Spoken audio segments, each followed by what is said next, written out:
I was born and raised in Alabama. Grew up in the country with my mother, father, grandparents, and animals, chickens, goats, and horses, and lived a very simple country life.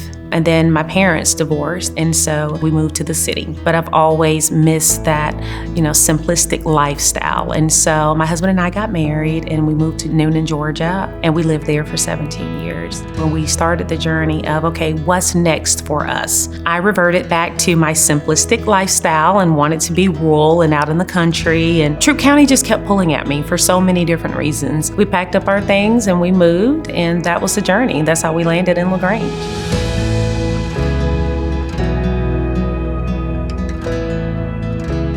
I come from a line of entrepreneurs. My mom has owned a hair salon since I think I was born. My brother is a barber. I have a lot of construction companies and different things, just kind of navigating through my family. Wasn't sure if I wanted to be an entrepreneur. I'm the creative kid, and I kind of skipped to my own beat. And so I decided that I wanted to do something different, and I was always intrigued by business. So, went off to school and ended up getting a degree in human resources to decide that I'm gonna go work in the corporate world. And then mom life kicked in. I have 3 children. We made the decision that it was probably best for one of us to be at home. I packed up my bags and I left corporate America, and I came home for 6 years to raise my family, which was, I would probably say, the highlight of my life. Just being able to be at home with my children. While being at home, you start tapping into your creativity because you're not living that corporate life anymore. I started doing things that I've absolutely loved to do my entire life. From the time I can remember, I've always been a baker. I love to bake. I sew.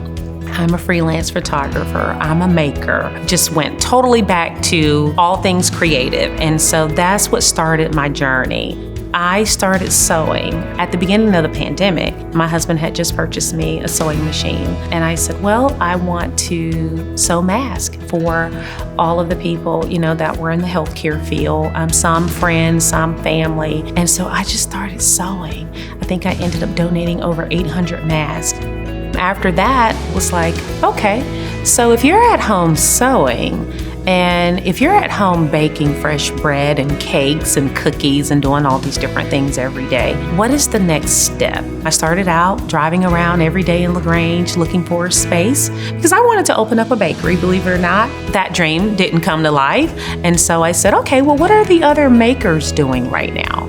It would be nice to have a space where they can come and sell their items back to the public. I found a building. All I needed was a name. I knew exactly what I wanted to do. I love flowers, probably because I'm like the lady that can't grow plants. I love plants. I try really hard to grow plants.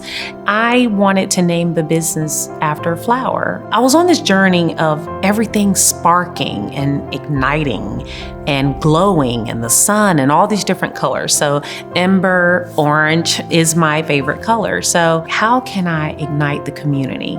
How can I ignite other people? How can I create a spark in someone else? When I was thinking about this flower that I wanted to name my business after, everything just kind of fell in place. So Ember Glow is the name of a flower that grows in Africa, and people would often refer to it as fire because of the orange and yellow tone of the flower. When it's in a field, the blend of the orange and yellow, it just looks like fire in the field. And I says, okay, I have no clue what an Ember Glow is, but I like it. It has a ring to it. That color is the color of the shirt that I'm wearing, which happens to be my favorite color. So it just came in full circle. And that's how Ember Glow kind of came about.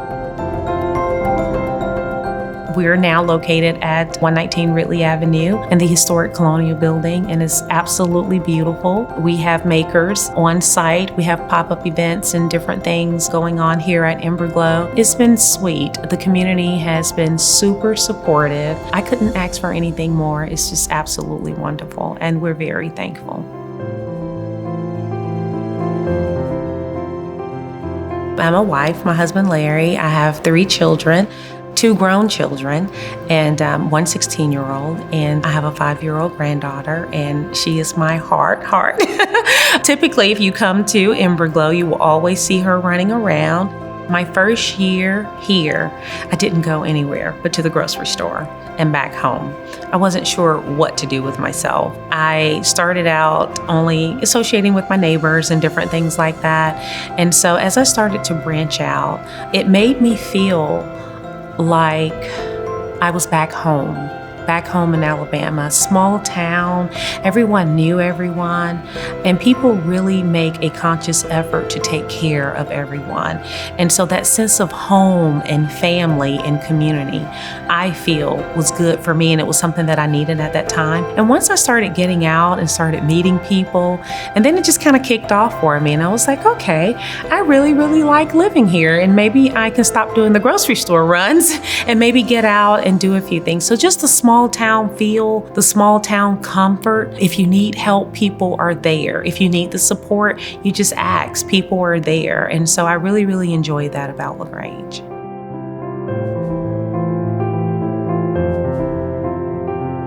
I'm Nikki Franklin, and I'm the story of LaGrange.